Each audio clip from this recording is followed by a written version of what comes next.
He was always the first one in. Every single morning, without fail, James was already at his desk when I arrived. Coffee made, computer on, ready to work. I used to think he was just the most dedicated employee I had ever hired. I had no idea he had nowhere else to go. My name is Rachel. I own a small marketing agency in Austin, Texas. 12 employees. A team I genuinely love. We work hard, we laugh a lot, and I like to think we take care of each other. But for 7 months, one of us was carrying something none of us knew about. I think if we approach it from this angle, we'll see better results. That's a great idea. Let's try it. Yeah, it feels more aligned with the objectives.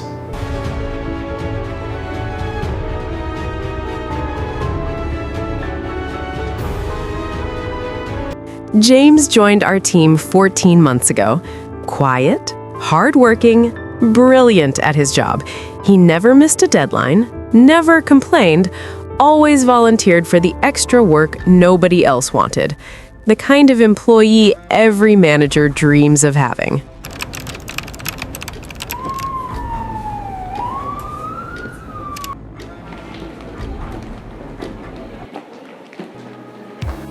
It was almost 10 p.m. when I came back to the office. The building was dark, except for one light, James' desk.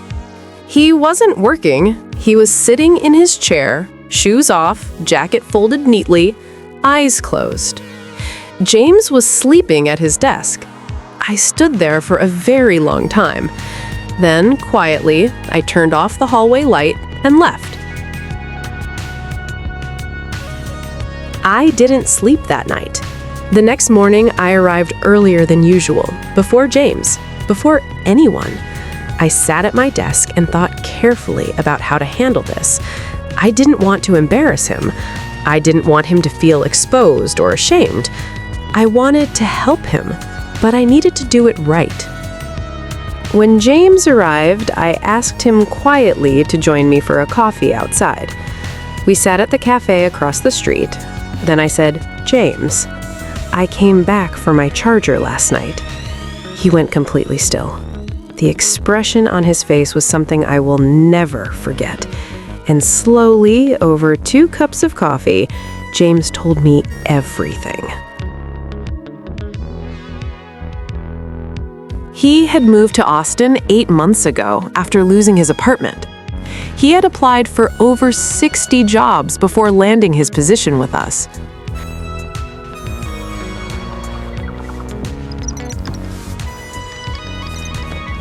So every morning, he arrived first. Every evening, he stayed last. For 7 months, nobody knew.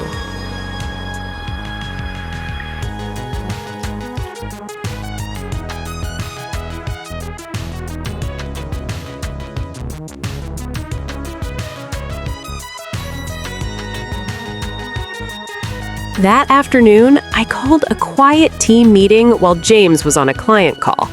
I didn't share the details of his situation.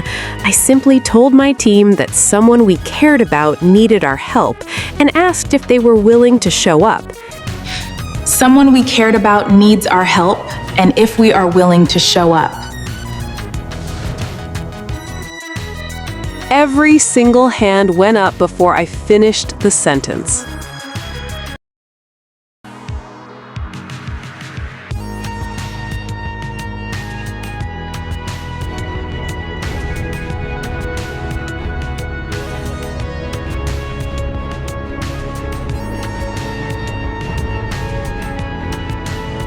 Patricia organized a collection within the hour. By the end of the day, the team had raised enough for a full deposit and 2 months' rent.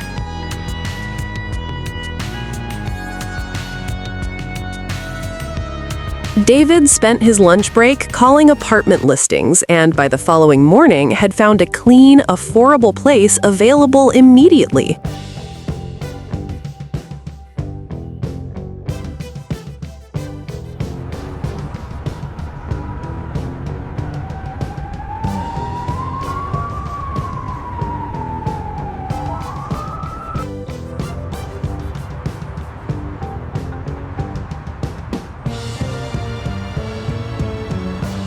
2 days later, I sat James down privately and laid everything out in front of him. The apartment details, the deposit covered, the salary advance, a card signed by every member of the team. James picked up the card and read it slowly. Then he set it down and covered his face with both hands. His shoulders shook silently. When he finally looked up, his eyes were red, but there was something in them I hadn't seen before. Relief.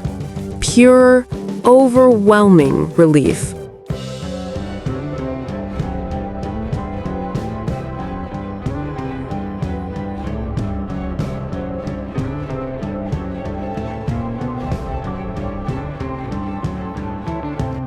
James moved into his apartment 4 days later.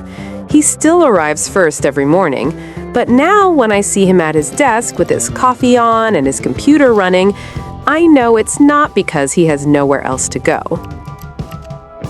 It's because he genuinely loves being here, and so do we.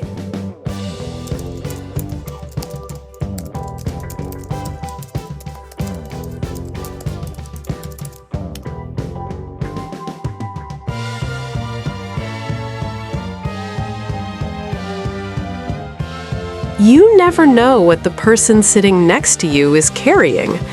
The most capable people are often the ones carrying the heaviest loads in silence. Check on your people, not just the ones who ask for help, especially the ones who never do. If this story moved you today, please share it with someone who needs to hear it. Subscribe to the channel. Every single week, we bring you real stories of real people doing extraordinary things for one another.